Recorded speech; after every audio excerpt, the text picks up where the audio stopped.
It's interesting the way that there's a viewpoint that it's the Prime Minister Netanyahu who is really going ahead, for example, taking part in all these aggressive military maneuvers inside the Gaza Strip or elsewhere. And you mentioned the year 1996.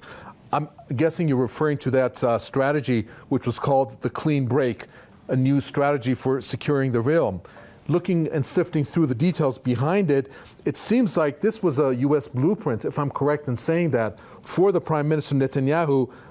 He was a newly elected Prime Minister back then, correct? In order for it to be an American satellite state in the Middle East or West Asia. So are we looking at him being directed somewhat by being given a blueprint that these are the types of things that you should do, and in some sense taking directives from the U.S., but I'm sure the Prime Minister Netanyahu puts in his 2 cents when it comes down to a variety of things that are being done? It's an interesting question. Who's using who? Was this the neocons using Israel, or is this Israel using the neocons? If I had to adjudicate between the two theories, I'd say it's Israel using the neocons. That this is an Israel agenda. It's true, Clean Break was written with American advisors, but American advisors very close to the Israeli right wing. This wasn't, say, the Pentagon writing a blueprint for Netanyahu. This was a political plan written by American right wingers with Netanyahu to basically justify Netanyahu's political movement. Remember, the Likud, in its founding charter in 1977, said from the Jordan River to the sea, Israel will have sovereignty.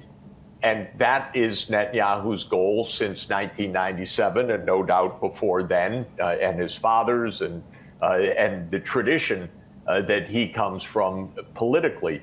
So I think the clean break doctrine is basically a doctrine of the Likud extreme Zionist right-wing movement.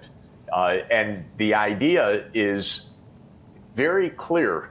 The idea is Israel will keep control over all of what was the British mandatory Palestine. That will lead to opposition, including militant opposition by groups like Hamas and Hezbollah and others. Outside governments will support those militant movements like Iran, but the list was much longer than Iran, like Saddam Hussein or Muammar Gaddafi and others. And then it is the job of the United States to get rid of those other regimes. That's the idea of clean break. In other words, full Israel control over mandatory Palestine, or we could say today, permanent control over the occupied lands, kill the two-state solution, and the United States will be the agent of that militarily. And we know that there was a list of 7 wars that were part of this idea that was concocted probably the late 90s, but known immediately after 9/11, 2001. And that list was Lebanon, Syria, Iraq, Iran, Sudan, Somalia, and Libya. And there have been wars in all 7 countries now. This is the sense in which I think it's really Israel's agenda that the United States, for many reasons, has supported, but that it is kind of Likud's agenda.